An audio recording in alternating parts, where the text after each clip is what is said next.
Naitwa Kenan Laban Kiongozi, ni katibu wa neki, itikadi, uenezi na mafunzo wa Chama cha Mapinduzi. Leo hii tumekutana kwa ajili ya kuelezea mwenendo mzima wa kampeni za uchaguzi wa Chama cha Mapinduzi, ambapo wote tunakumbuka tarehe 28 ya mwezi wa 8 mwaka 2025 Chama cha Mapinduzi kilifanya uzinduzi wa kampeni katika viwanja vya Tanganyika Packers jijini Dar es Salaam, na kampeni zile zilikuwa ni kampeni za kihistoria au uzinduzi wa kihistoria kwa sababu ulivunja rekodi kwa mahudhurio, lakini hamasa na shamra tangu kuasisiwa kwa chama hiki mwaka 1977. Kwa hiyo uzinduzi wa kampeni mwaka 2025 ulikuwa ni wa kipekee. Lakini tumie fursa hii kwanza kwa kuwashukuru sana Watanzania wote kwa namna ambavyo wameendelea kujitokeza kwa wingi katika mikutano ya kampeni ya Chama cha Mapinduzi, lakini kwa namna ambavyo wanaonesha imani kubwa kwa mgombea urais wa tiketi wa Chama cha Mapinduzi ambaye anagombea urais wa Jamhuri ya Muungano wa Tanzania, Mheshimiwa Dr. Samia Suluhu Hassan. Na hili waandishi wa habari mtakuwa ni mashahidi kwa sababu mmeshiriki katika kampeni hizi katika baadhi ya mikoa, wilaya, majimbo. Tumeshuka mpaka kwenye tarafa, kata, vijiji, vitongoji na maeneo mengine ambayo hayajai kufikiwa na mgombea, lakini mgombea ameweza kufika. Sasa tangu mkutano huo, mgombea wetu wa urais Mheshimiwa Dr. Samia Suluhu Hassan ameshafanya mikutano zaidi ya 77 katika mikoa 21 kwenye kanda ya kati, kanda ya magharibi, kanda ya kusini, nyanda za juu kusini, Pemba na Unguja kwa maana ya Zanzibar, lakini vile vile tumemaliza juzi katika kanda ya kaskazini ambapo tumemaliza katika mkoa wa Manyara, hasa katika mji wa Babati. Zaidi ya watu milioni 14.6 wamejitokeza kwenye mikutano moja kwa moja, lakini zaidi ya watu milioni 31.6 wamefuatilia kupitia vyombo vya habari na mitandao ya kijamii. Kwa hiyo unaweza ukaona ni kwa namna gani siasa za Chama cha Mapinduzi wananchi wa taifa letu wanavyozifuatilia, kwa sababu ndio chama pekee ambacho kimebeba matumaini na matarajio ya wananchi wetu. Lakini mikutano yote hiyo ya kanda kwa kanda, mkoa hadi mkoa, mahudhurio yamekuwa makubwa. Hiyo ni kuonesha jinsi mgombea wetu wa urais Mheshimiwa Dr. Samia Suluhu Hassan anavyokubalika na wananchi kwa mamilioni, na wamewekeza imani kubwa kwake hasa katika ukuaji wa maendeleo lakini uchumi wa taifa letu.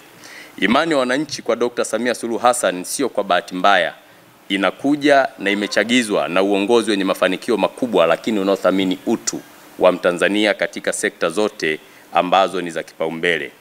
Lakini sambamba na hilo, ukiangalia katika kipindi cha miaka minne ambayo Dr. Samia Suluhu Hassan alipewa dhamana kwa mujibu wa katiba kuongoza taifa letu, ameweza kukamilisha miradi mingi ya kimkakati, miradi mikubwa ambayo iliasisiwa katika kipindi kilichopita. Mfano, tulikuwa na ujenzi mkubwa wa mradi wa umeme wa bwawa la Mwalimu Nyerere, mradi ambao unakwenda kuzalisha umeme megawati 2115, na ule mradi ulikuwa unagharimu zaidi ya trilioni 6 na bilioni 500 za Kitanzania.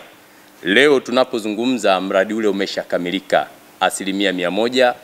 Umeme umeshaunganishwa kwenye gridi ya taifa, na Watanzania wanafurahia kazi kubwa ambayo imefanywa na Daktari Samia Suluhu Hassan kwa kukamilisha mradi ambao ulikuwa ni ndoto ya baba wa taifa Mwalimu Julius Kambarage Nyerere kwamba lazima taifa liwe na mradi mkubwa.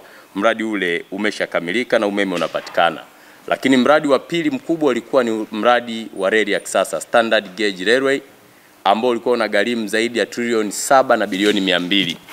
Leo tunapozungumza mradi ulishakamilika, na ninyi waandishi wa habari wengine mmekuja kwa treni hapa na Watanzania wanaendelea kupanda treni. Maana yake mradi ule unatoa huduma kwa wananchi, na zaidi ya kilomita 722 zote zimekamilika kwa 100%. Lakini pia kumekuwa na mapinduzi makubwa sana. Sasa hivi shirika la reli la Tanzania TRC lina vichwa vya treni 17 na mabehewa 65. Lakini treni ya mizigo imeshawasili na tuliipokea, na nadhani hili mnalifahamu. Lakini ukiachana na hilo, tulikuwa na ujenzi wa daraja la JPM Kigongo Busisi Mwanza mradi ambao unagharimu zaidi ya bilioni 700. Mradi ule umeshakamilika na unatoa huduma na ulishafunguliwa miezi miwili iliyopita. Sasa kwa mambo haya unaweza ukaona dhamira ya dhati ya Mheshimiwa Dr. Samia Suluhu Hassan kuhakikisha anasukuma ajenda kubwa ya maendeleo ili Watanzania waweze kunufaika. Kwa hiyo unapoona wingi wa watu kwenye mikutano, wananchi wanapojitokeza, vyama mbalimbali vinavutiwa na mikutano ile, ni kwa sababu kuna namna kubwa ambayo mgombea urais wa Chama cha Mapinduzi ambaye ni Dr. Samia Suluhu Hassan anatimiza wajibu wa kuhakikisha Watanzania wanapata kile ambacho kinastahili.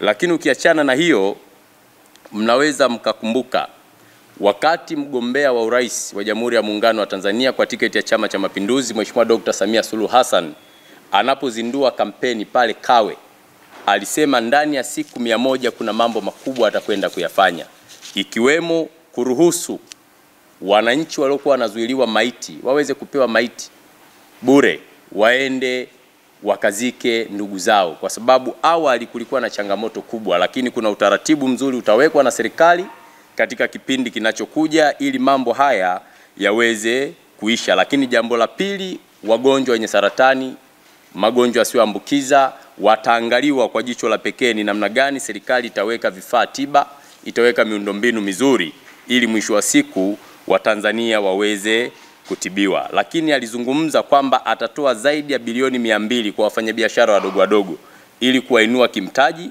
lakini isaidie kutengeneza ajira mpya kwa walimu ambao watakwenda kuajiliwa katika shule zetu, watoto wetu waweze kusoma na kupata ufaulu mzuri. Lakini ataenda kuajiri wahudumu wa afya katika sekta ya afya ambayo ni sekta kipaumbele, kwa sababu bila afya hakuna mtu anaweza kufanya jambo lolote. Kwa hiyo haya yote mgombea urais kwa tiketi ya Chama cha Mapinduzi Mheshimiwa Dr. Samia Suluhu Hassan ameahidi kwenda kuyafanya ndani ya siku 100 ambazo atakuwa ofisini. Sasa mambo haya Watanzania walio wengi wanapoyasikia wanaona dhamira ya kweli, wanaona utu, wanaona utayari wa mgombea kwamba Dr. Samia anakwenda kutekeleza, kwa sababu miaka 4 iliyopita amefanya mambo makubwa ambayo yamevunja rekodi na ameweka alama kubwa ndani ya taifa letu. Lakini jambo lingine, leo tunapotazama kalenda, Oktoba 5 zimebaki takriban siku 24 kufanyika kwa uchaguzi mkuu. Mgombea wetu wa urais Mheshimiwa Dr. Samia Suluhu Hassan ataanza ziara ya kampeni kanda ya Ziwa, kwa maana ya mikoa ya Mwanza, Geita, Shinyanga, Simiu, Mara, Kagera, kwenda kuzungumza na wananchi wa maeneo hayo, lakini kwenda kuinadi ilani ya uchaguzi ya CCM ya mwaka 2025 2030. Na katika mikoa hiyo mgombea atakwenda kukutana na makundi mbalimbali ya watu akielezea sera, nini chama kitakwenda kufanya na ahadi ambazo zipo ndani ya ilani zinakwenda kufanikiwa kwa namna gani. Kwa hiyo nitumie pia fursa hii kuwaalika wananchi wa mikoa ya kanda ya Ziwa kwamba Mheshimiwa Dr. Samia Suluhu Hassan atakuwepo kule kuanzia tarehe 7 kwenda kuanza kampeni na kunadi ilani ya uchaguzi ya Chama cha Mapinduzi kwa miaka 5 inayokuja. Lakini kama nilivyosema awali, kanda ya Ziwa imefanyiwa mambo mengi. Moja, kukamilika kwa daraja la Kigongo Busisi maarufu daraja la Magufuli ambalo limegharimu zaidi ya bilioni 700. Lakini jambo lingine, kanda ya Ziwa kumekuwa na miradi mingi ya maji ambayo inatekelezwa, ikiwemo mradi wa Ziwa Victoria ambao utakwenda kupeleka maji katika mikoa mingi, Shinyanga, Tabora, Simiu na maeneo mengine, ambapo wananchi watakwenda kupata maji safi na salama. Lakini pia kumekuwepo na ujenzi wa vivuko, ununuzi wa meli, na haya yote yamefanyika katika kanda ya Ziwa. Lakini kule wanadili zaidi na sekta ya uvuvi. Kupitia Ziwa Victoria, Dr. Samia Suluhu Hassan alipeleka ambulance boat ambayo inasaidia katika uokozi. Kama tunavyofahamu, kumekuwa na majanga yanatokea, changamoto katika uokozi, lakini serikali imeweza kununua boti ambayo ni ambulance kwa ajili ya kusaidia kuokoa wananchi na wavuvi wanaofanya shughuli katika ziwa, lakini wanaosafiri kwa kutumia usafiri wa maji. Kwa hiyo kanda ya Ziwa kuna mambo mengi, haya ni kwa uchache, lakini mengi yatazungumzwa kama yalivyoelekezwa kwenye ilani, na mzungumzaji ni yeye mwenyewe Dr. Samia Suluhu Hassan atakwenda kuyakamilisha. Lakini jambo lingine ambalo mgombea wetu urais amelithamini ni kufanya kampeni za kistaarabu. Tangu kampeni zilipozinduliwa, mgombea amekuwa akisisitiza utu wa Mtanzania, kulinda, kuthamini na kuheshimu watu. Kampeni zisizo na matusi, kampeni zisizo na kejeli, kampeni zisizo na kebehi, ni kampeni zenye staha, lakini kampeni ambazo zinaunganisha taifa. Amekuwa akihimiza amani, umoja, upendo na mshikamano, ambalo ni jambo kama Watanzania tunalihitaji kwa 100%. Hivyo na mimi nizidi kusisitiza na kutoa tu wito kwamba Watanzania tuna wajibu wa kulinda umoja tulio nao. Tuna wajibu wa kulinda taifa letu, tuna wajibu wa kushirikiana na serikali kuhakikisha kila mmoja anakuwa mlinzi wa amani ndani ya taifa letu. Lakini jambo lingine la kusisitiza, lazima tudumishe upendo, kuheshimu vyombo vyetu vya ulinzi na usalama, kuhakikisha endapo tunahisi, tunaona kuna matishio, tunaona kuna changamoto, tuweze kuziwasilisha katika vyombo vinavyohusika ili tuweze kulinda umoja tulionao leo. Kwa nini tunasisitiza hivyo kama chama? Chama cha Mapinduzi kinaamini binadamu wote ni sawa. Chama cha Mapinduzi kinaamini katika utu na kazi. Chama cha Mapinduzi kinaamini palipo na amani kuna maendeleo.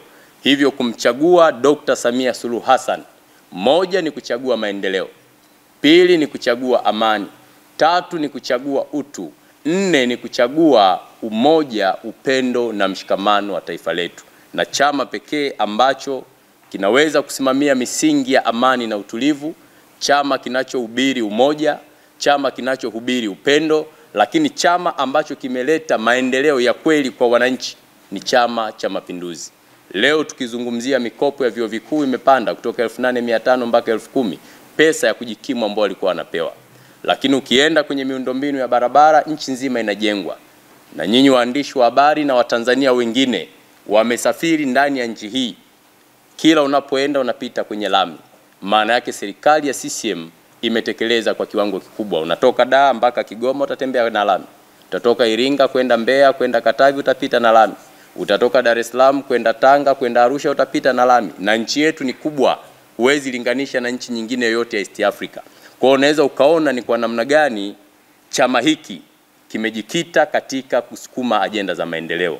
Kwa hiyo akitokea mtu akasema hakuna kilichofanyika, unabaki unamwangalia, lakini wajibu wetu ni kuendelea kuwaelimisha, kuendelea kuwasisitiza kwamba nchi ilipotoka wakati wa baba wa taifa, amekuja mzee Mwinyi, amekuja mzee Mkapa, amekuja mzee Kikwete, kaja mzee Magufuli na leo Dr. Samia, haifanani, kwamba kila awamu ilifanya kwa kipindi chake. Kwa unakuta watu wengi kwa kuwa wamezaliwa, wameona lami zipo, shule zipo, hospitali zipo, hawajui taifa limetoka wapi. Kwa hiyo sisi kama Watanzania, kama waandishi wa habari, tuna wajibu wa kutoa elimu, lakini kurejea historia ili pia vizazi vingine vijue kwamba vilivyopo sasa vina historia kubwa. Kuna watu wengi ambao walipambana kufika hapa tulipo. Kwa hiyo jambo la mwisho nalopenda kuliomba na kulisisitiza, tuzidi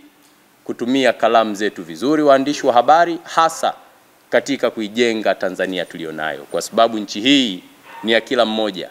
Sote hapa ni kwetu. Tusipolinda nyumbani kwetu, endapo itatokea jambo lolote baya, wote tutakuwa ni wahanga. Lakini chini ya Chama cha Mapinduzi, chini ya serikali ya CCM, chini ya mgombea urais Dr. Samia Suluhu Hassan, ni imani yangu mambo yatakuwa mazuri na Watanzania wataendelea kufurahia kazi nzuri ambayo inafanywa na Dr. Samia Suluhu Hassan. Baada ya kusema maneno hayo, ni washukuru.